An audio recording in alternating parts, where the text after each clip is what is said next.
I'm Michael Fowlkes. Thank you for taking a look at this preview of Chapter 1 from the new landmark documentary series, The History of Sportfishing. 4 years in the making, this series represents the best in all of us, while honoring the pioneers that transformed what was once an act of survival into the sport that it is today. When man first fished for sport is purely speculative, but certainly predates any written history.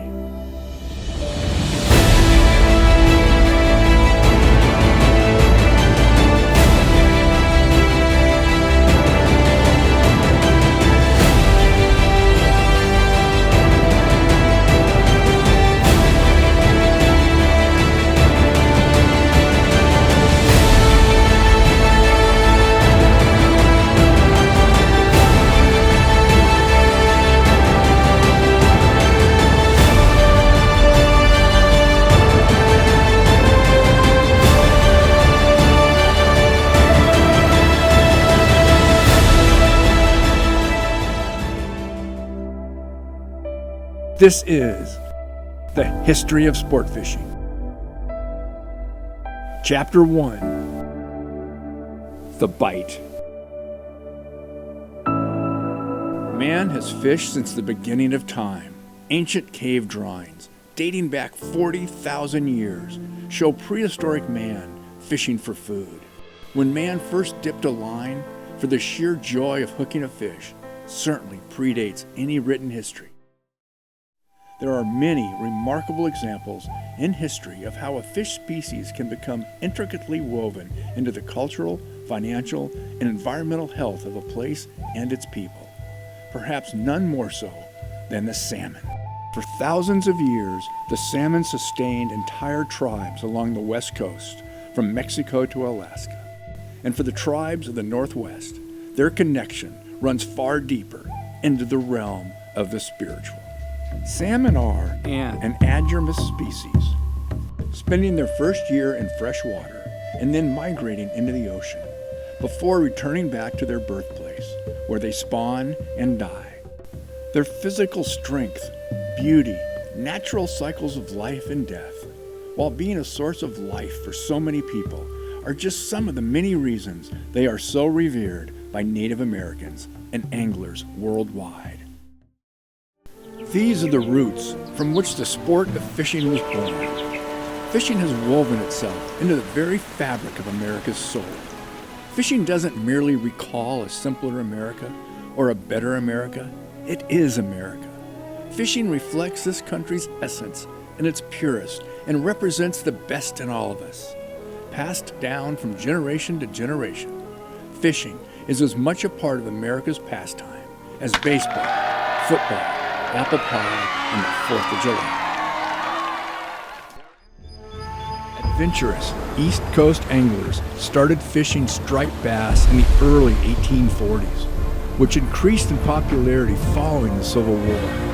These bigger fish caused the development of larger, top-mounted reel designs, allowing anglers for the first time to cast considerable distances into the surf with a heavier line for large striped bass. The striped bass was arguably the most formidable opponent anglers had ever attempted to do battle with. Genio C. Scott proclaimed in his book, Fishing in American Waters, published in 1869, that casting bait for striped bass constitutes the highest branch of American angling. The method is eminently American and characteristic of the modern angler by its energy and style, and the exercise and activity necessary for success. In no small part, due to the limitations and lack of faith in the tackle, it was a common belief that taking any fish over 100 pounds was simply an impossible task. With the completion of the Transcontinental Railroad, the American landscape was rapidly changing as thousands of people migrated west. 3,000 miles from Florida, on the other side of the continent, and the water surrounding a little-known island off the coast of Southern California called Catalina, Dr. Charles Frederick Holder, Colonel Clinton P. Morehouse, and Mr. Gear Campbell were cautiously venturing forth from the beaches of Avalon in small wooden skiffs with hickory poles, linen line, and primitive reels, trying to catch the mighty leaping tuna or bluefin that were abundant in the crystal clear dark blue waters. And for the most part, they were having no success. Hooking fish wasn't an issue. Their failures were due in no small part to their inadequate tackle. Dr. Holder was a prolific writer, renowned zoologist, outdoorsman, and a collector for both the Museums of Natural History and the Smithsonian. He became enamored with Catalina ever since first laying eyes on the island in 1889. Dr. Holder wrote he was astonished by the abundance of marine life thriving in this pristine body of water, later calling it an angler's paradise, and describing how the leaping tuna would turn the water white as far as the eye could see from Long Point to the east end, foaming on massive schools of bait.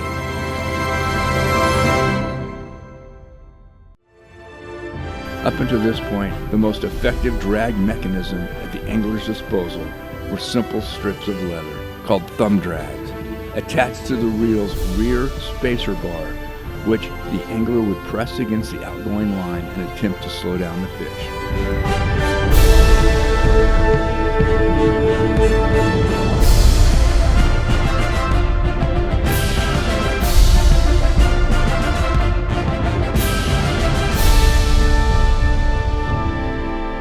A cry went out across the nation for manufacturers to build bigger, stronger, higher quality saltwater reels. Edward von Hoff, son of the accomplished reel maker Frederick, and his brother Jules, emerged as the most innovative and popular reel makers during the time, building the first ever 9/0 size reel.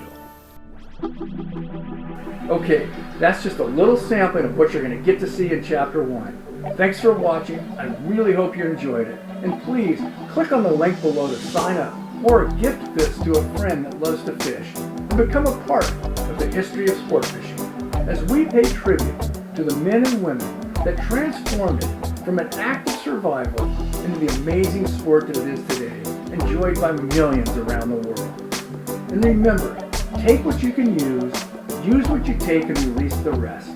And never forget, we all share one planet, one ocean, and we have only one chance. So let's get it right, do your part, make a difference, practice CPR, catch, photograph, and release.